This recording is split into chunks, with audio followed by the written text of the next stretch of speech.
नमस्कार सर्वांना. Export import business मॅनेजमेंटमध्ये तुमचं पुन्हा स्वागत आहे. मित्रांनो, मी या अगोदर अजून 2 व्हिडिओ मराठीत अपलोड केले, खास मराठी मुलांसाठी, मराठी बांधवांसाठी. इन्कोटर्म 2020 चं लेटेस्ट व्हर्जन आहे, ते मराठीमध्ये मी अपलोड केलं आहे. आणि दुसरं मर्चंटिंग ट्रेड. नवीन RBIची जी गाईडलाईन्स आली त्यानुसार मी पूर्णपणे एक्सप्लेनेशन दिलं आहे. हे दोन्ही तुम्ही व्हिडिओ पाहिले असतील. जर नाही पाहिले असतील तर प्लीज कृपा करून पहा. मी चांगल्या प्रकारे एक्सप्लेन केलं आहे आपल्या मराठी मुलांसाठी मराठीमध्ये. ते तुम्हाला चांगल्या प्रकारचं नॉलेज देईल, चांगलं रूल्स अँड रेग्युलेशन समजून सांगेल. आज मी एक नवीन टॉपिक घेऊन आलो आहे एक्सपोर्ट इम्पोर्ट फील्डमधला, त्याच्याबद्दल तुम्हाला माहिती देणार आहे. आज मी मित्रांनो आणलाय नवा topic, seaway bill versus bill of lading. सध्या कोविड-19चं सगळीकडे सर्व देशात पूर्ण जगात प्रॉब्लेम चालू आहे. त्यामुळे सर्व बिझनेस, सर्व इंडस्ट्रीज अफेक्टेड आहे. एक्सपोर्ट इम्पोर्ट ॲक्टिव्हिटीज पण टोटली अफेक्टेड आहे. त्यामुळे पोर्ट ऑपरेशन, शिपिंग पण टोटली अफेक्टेड आहे.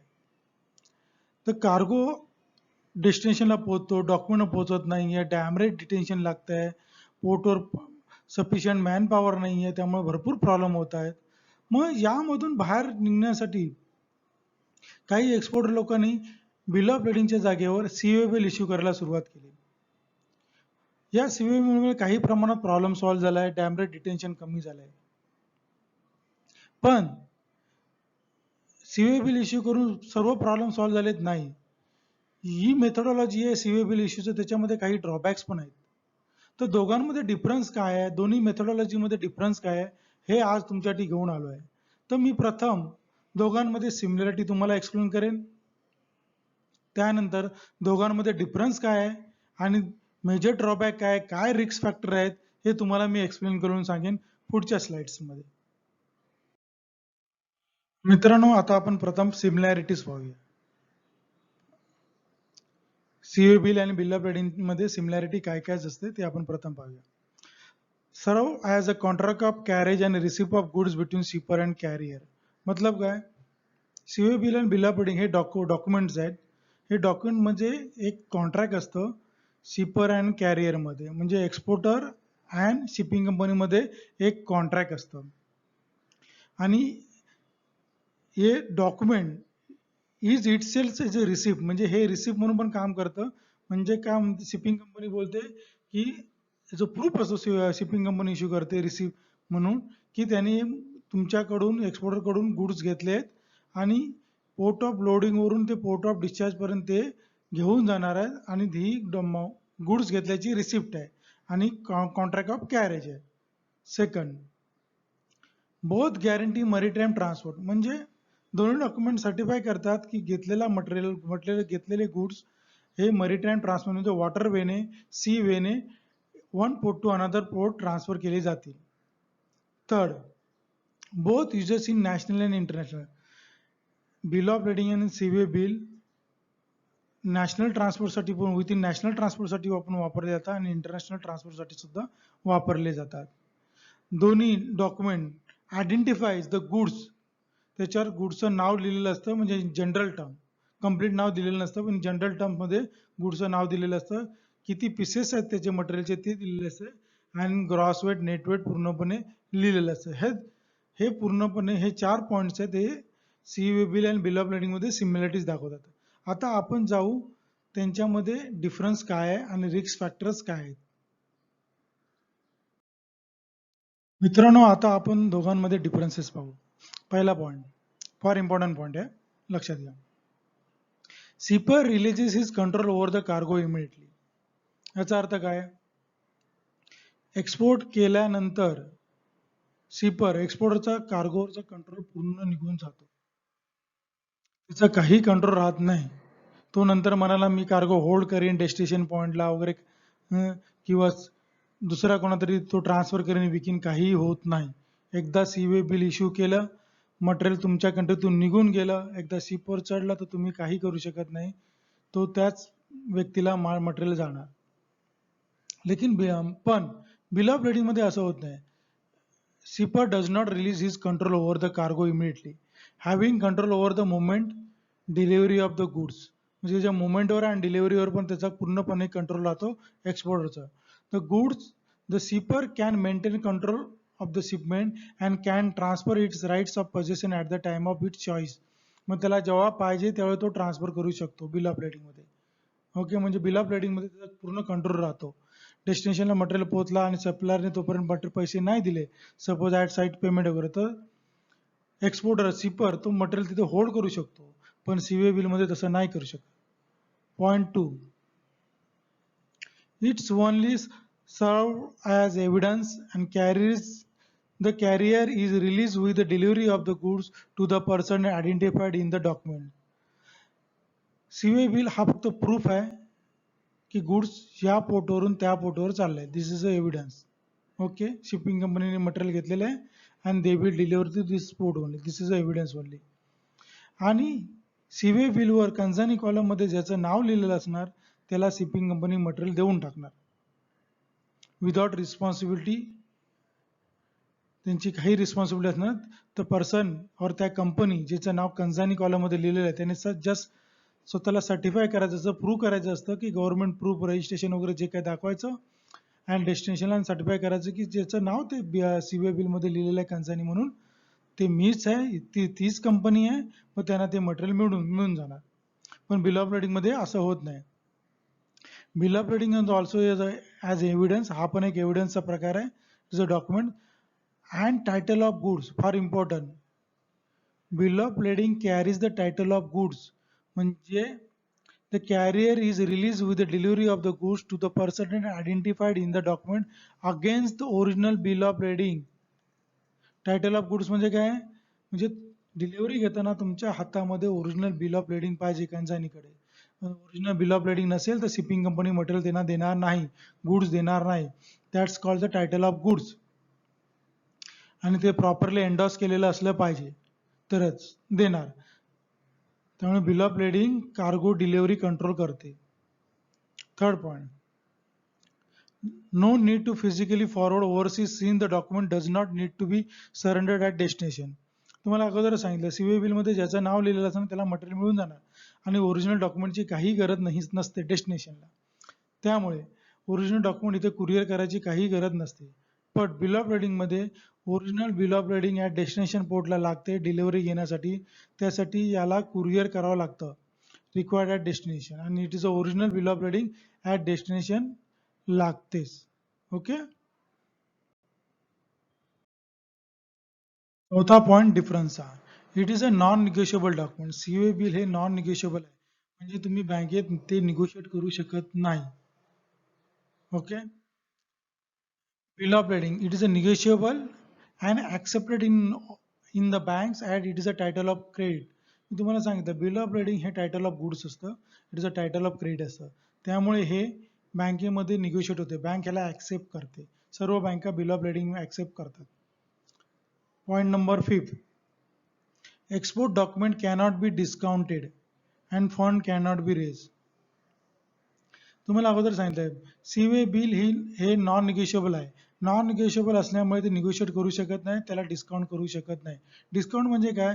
एक्सपोर्ट डॉक्युमेंट बँकेत आपण डिस्काउंट करतो, त्याच्या अगेन्स्टमध्ये आपण फंड रेज करतो, म्हणजे लोन करतो इन शॉर्ट. तर हे डिस्काउंट करणं पॉसिबल नसतं सीवे बिल. सपोज एक्सपोर्टर साईटला तुमचं पेमेंट टर्म्स ॲट साईट आहे, ॲट साईट पण पेमेंट यायला तुम्हाला ऑलमोस्ट 10 ते 12 दिवस लागतात.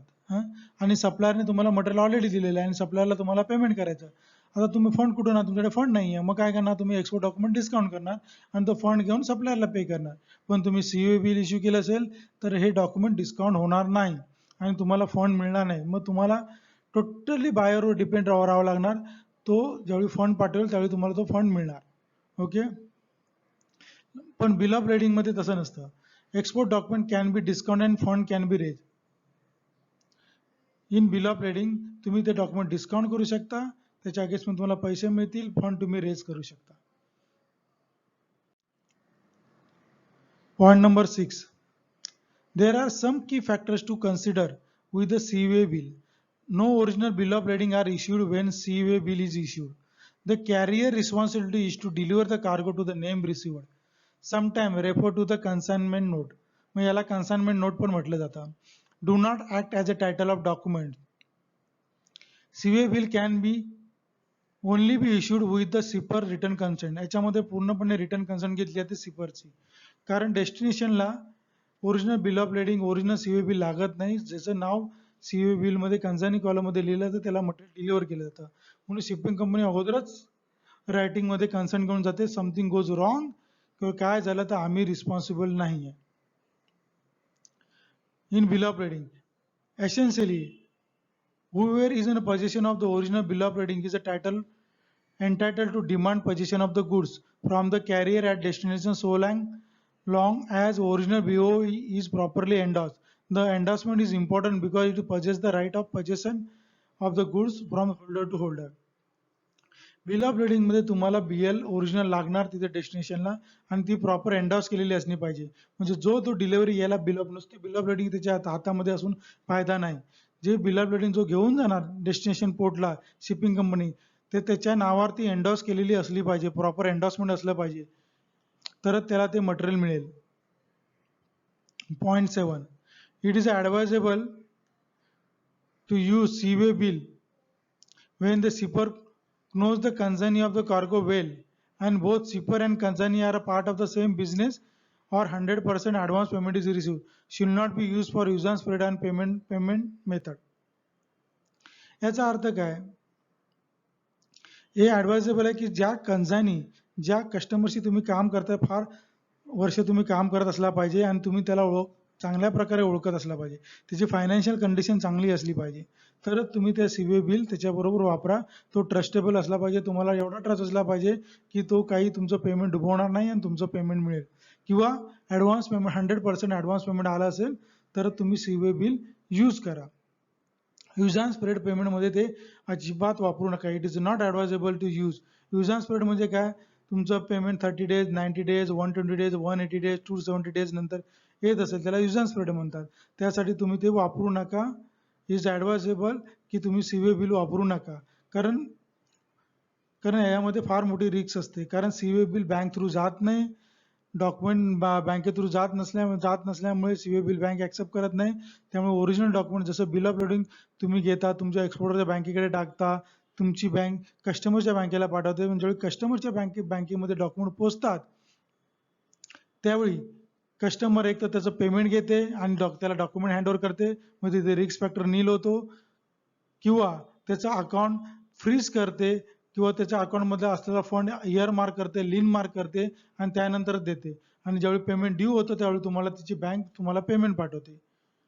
किंवा तसं नसेल तर कस्टमरच्या रिपोर्टेड असेल तर बिल ऑफ एक्सचेंज असतं, ते त्या कस्टमरकडून बँक स्वतः साईन करून घेते की या ड्यू डेटला तू पेमेंट करणार किंवा या ड्यू डेटला तुझा अकाउंट डेबिट करायचा आम्हाला ऑथॉरिटी देते. म्हणजे हे बँक थ्रू प्रॉपर होतं, त्यामुळे bill of lading use and transaction हे सेफ असतं. म्हणून bill of lading accept methodology वापरणे कधी चांगल्या प्रकारे चांगलं ट्रान्झॅक्शन करण्यामध्ये उपयोगी असते. Point number 8, it is not useful under the letter of credit as it is does not control the transfer of goods and fund. कारण सीवे बिल इश्यू केली तर तुमचा गुड्सवर काही कंट्रोल राहत नाही आणि फंडवर पण तुमचा काही कंट्रोल राहत नाही. मी पहिलं तुम्हाला सांगितलं seaway bill is a non negotiable document. त्यामुळे नॉन निगोशिएबल असल्यामुळे लेटर ऑफ क्रेडिटमध्ये मेथड ऑफ ट्रान्झॅक्शन असतं. Letter of credit is a more safest mode of transaction समजलं जातं, त्याच्यामध्ये सीवे बिल ऍक्सेप्ट केलं जात नाही. Bill of lading useful in the shipment under letter of credit as is control the transfer of goods and fund. कारण bill of lending is carry the title of goods, त्यामुळे हे सर्व letter of credit मध्ये accept केलं जातं. Point number 9, bank do not accept the CWA bill as a part of the payment procedure. Unlike original bill of lading, the shipper can't stop the release of cargo when paid payment is made. जेव्हा shipping कंपनीचा part याच्यामध्ये हेच असतो की त्यांचं freight payment आलं का ते कार्गो ज्याचं नाव सीवे बिल मध्ये त्याला देऊन टाकणार. मग तुमचं पेमेंट आलं न आलं शिपिंग कंपनी काहीही लेणं देणं नसतं. Cargo as soon the cargo reaches the destination it can be clearly immediately. म्हणजे कार्गो डेस्टिनेशन पोहोचल्यानंतर ताबडतोब क्लिअर होतो सीवे बिल मध्ये. पण बिल ऑफ लेडिंग मध्ये तुम्ही सांगितलं की हे बँक थ्रू बरोबर ट्रान्सफर होतं, need to wait for properly endorse original bill of lading to arrive. Necessary transfer document can sometimes delay in the receiving the original document, as a result lead to delay in clearance cost. Bill of lading मध्ये original तिथे जावं लागतं आणि ते original कसं bank through जातं, म्हणजे तुमची बँक त्याची बँक प्रत्येक बँक आपले बिल प्रोसिजर करण्यासाठी काही टाइम घेते. त्यामुळे कधी कधी शॉर्ट ट्रान्झिट टाइम असेल तर मटेरियल जाऊन पोहोचतं, मग तिथे डॅमरेज आणि डिटेन्शन येण्याची शक्यता जास्त असते बिल ऑफ lading. लेकिन सीवे बिल मध्ये डॅमरेज डिटेन्शन व्हेरी लेस होतं. पॉईंट नंबर 10 ने बघा, chances of demurrage and detention is very लेस.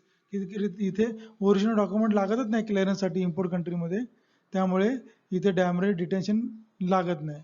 पण बिल ऑफ lading मध्ये डॅमरेज आणि डिटेन्शनचे चान्सेस असतात जर तुमचा ट्रान्झिट टाइम कमी असेल आणि आयदर कुठच्या बँकेने कंपायलेशनसाठी जास्त टाइम घेतला तर डॅमरेज डिटेन्शन येण्याची शक्यता असते. 11 point, one seaway bill is issued it cannot be change. तुम्ही त्याला काही करू शकत नाही. एकदा सीवे बिल इश्यू केलं आणि तुम्हाला त्याच्यामध्ये चेंज करायचं असेल, कस्टमर चेंज करायचं असेल, कंझानी चेंज करायचं असेल, तुम्ही काही करू शकत नाही.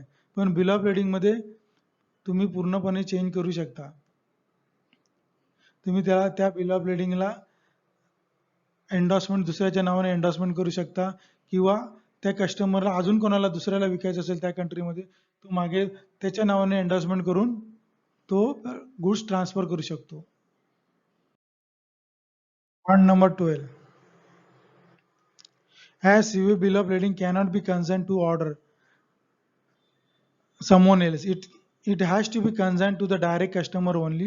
Delivery of cargo covered under the CUV bill of lading can be made only to the consignee on the bill of lading and his authorized representative. म्हणजे सीवे बिलवर ज्याचं नाव दिलं त्याला ते मटेरियल जाणार. तुम्ही बघितलं असेल बिल ऑफ lading 2 ऑर्डर असतात, to the order of customer असतात, to the order of bank असतात, to the order of shipper असतात, द ब्लँक एंडॉस असतात. पण ते तुम्ही बिल ऑफ lading मध्येच करू शकता. हे सर्व प्रकार तुम्ही बिल ऑफ lading मध्ये करू शकता, सीवे बिल मध्ये नाही होत. कधी कधी टू ऑर्डर म्हणून कंझानी मागतो, स्वतःचं नाव मागत नाही कंझानी कॉलम, म्हणजे तो परत दुसऱ्याला कोणातरी विकणारा असतो म्हणून तो टू ऑर्डर मागवतो. म्हणजे तुम्ही ब्लँक एंडॉस करून त्याचं टू ऑर्डर त्याच्या हातामध्ये आला का तो एक तर ब्लँक एंडॉस करेल, नवीन माणसाला एंडॉस करेल, किंवा त्याचं टू द ऑर्डर ऑफ त्याचं नाव टाकून, म्हणजे transfer bill of goods, bill of lading transfer करणार आणि गुड्स पण तसेच ट्रान्सफर होणार. And 13, it is used in direct export, it cannot be used in a trading business.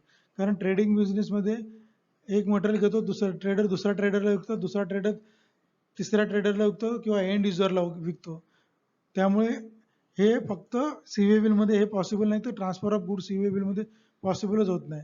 म्हणून सीवे बिल फक्त डायरेक्ट एक्सपोर्ट मध्ये वापरलं जातं, जिथे तुमचे कस्टमर नॉन कस्टमर असतात किंवा 100% ऍडव्हान्स पेमेंट रिसिव्ह होतात. Bill of lading direct exporter आणि ट्रेडिंग बिझनेस मध्ये पण वापरला जातो, कारण ते टू ऑर्डर बनवू शकतो, किंवा त्याला स्विच करू शकतो, त्याच्या मागे एंडॉर्समेंट करू शकतो, आणि अजून कोणत्याही माणसाला परत दुसऱ्या माणसाला विकलं जाऊ शकतं. When cargo cover under CUV bill of lading is released, it is called express release, किंवा याला CUV bill of lading मध्ये एक्सप्रेस रिलीज म्हणतात.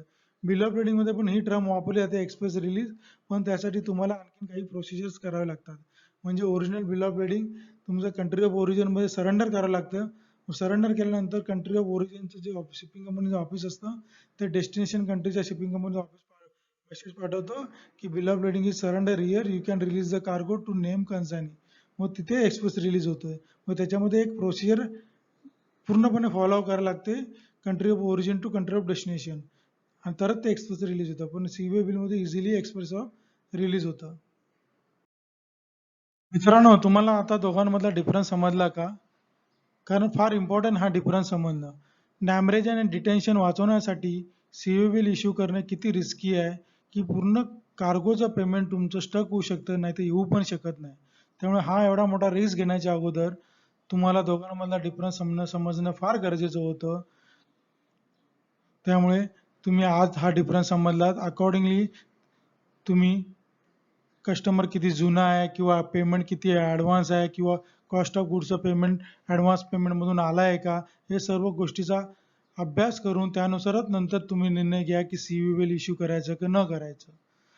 मित्रांनो, या स्लाइडमध्ये माझ्या कंपनीचे काही सर्व्हिसेस मी ऑफर करतो त्याचे डिटेल दिलेले आहेत. तुम्हाला कोणाला काही सर्व्हिस पाहिजे असेल तर please do contact with me. And thanks once again तुम्ही तुमचा टाईम दिल्याबद्दल.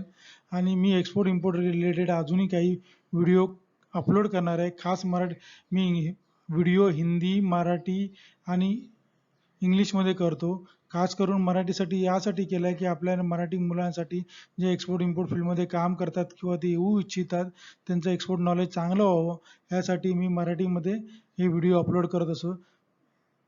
तुम्हाला रिक्वेस्ट आहे हे व्हिडिओ तुम्ही मराठी मुलांना फॉरवर्ड करा, लाईक करा आणि त्यांना रिक्वेस्ट करा की माझा चॅनल सबस्क्राईब करा की त्यांचं एक्सपोर्ट इम्पोर्टमधलं नॉलेज वाढेल.